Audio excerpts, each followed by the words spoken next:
تمہاری عورتیں تمہاری کھیتی ہیں، تو اپنی کھیتی میں جس طرح چاہو جاؤ، اور اپنے لیے نیک عمل آگے بھیجو، اور اللہ سے ڈرتے رہو، اور جان رکھو کہ ایک دن تمہیں اس کے روبرو حاضر ہونا ہے۔ اور اے پیغمبر، ایمان والوں کو بشارت سنا دو،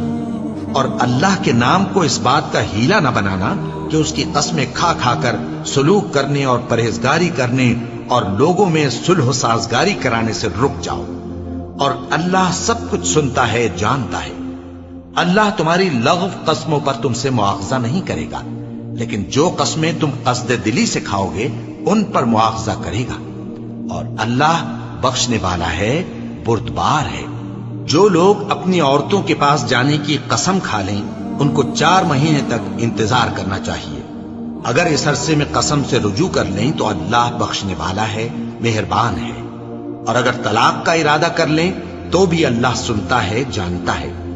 اور طلاق والی عورتیں 3 حیض تک اپنے تئیں روکے رہیں،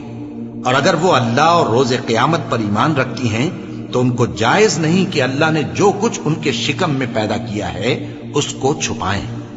اور ان کے خاوند اگر پھر موافقت چاہیں تو اس مدت میں وہ ان کو اپنی زوجیت میں لے لینے کے زیادہ حقدار ہیں۔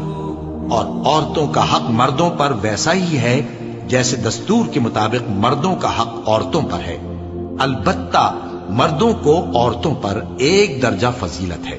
اور اللہ غالب ہے، صاحب حکمت ہے۔ طلاق صرف 2 بار ہے، یعنی جب 2 دفعہ طلاق دے دی جائے تو پھر عورتوں کو یا تو بطریق شائستہ نکاح میں رہنے دینا ہے یا بھلائی کے ساتھ چھوڑ دینا۔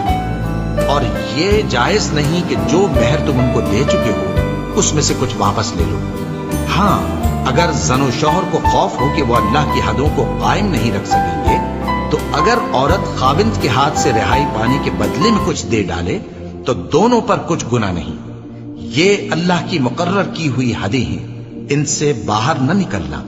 اور جو لوگ اللہ کی حدوں سے باہر نکل جائیں گے وہ گناہگار ہوں گے۔ پھر اگر شوہر 2 طلاقوں کے بعد تیسری طلاق عورت کو دے دے تو اس کے بعد جب تک عورت کسی دوسرے شخص سے نکاح نہ کر لے اس پہلے شوہر پر حلال نہ ہوگی۔ ہاں، اگر دوسرا خاوند بھی طلاق دے دے اور عورت اور پہلا خاوند پھر ایک دوسرے کی طرف رجوع کر لیں تو ان پر کچھ گناہ نہیں،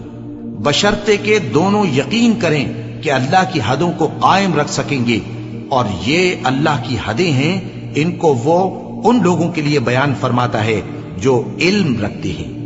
اور جب تم عورتوں کو 2 دفعہ طلاق دے چکو اور ان کی عدت پوری ہو جائے تو انہیں یا تو حسن سلوک سے نکاح میں رہنے دو یا بطریق شائستہ رخصت کر دو، اور اس نیت سے ان کو نکاح میں نہ رہنے دینا چاہیے کہ انہیں تکلیف دو اور ان پر زیادتی کرو، اور جو ایسا کرے گا وہ اپنا ہی نقصان کرے گا۔ اور اللہ کے احکام کو ہنسی اور کھیل نہ بناؤ، اور اللہ نے تم کو جو نعمتیں بخشی ہیں اور تم پر جو کتاب اور دانائی کی باتیں نازل کی ہیں جن سے وہ تمہیں نصیحت فرماتا ہے ان کو یاد کرو،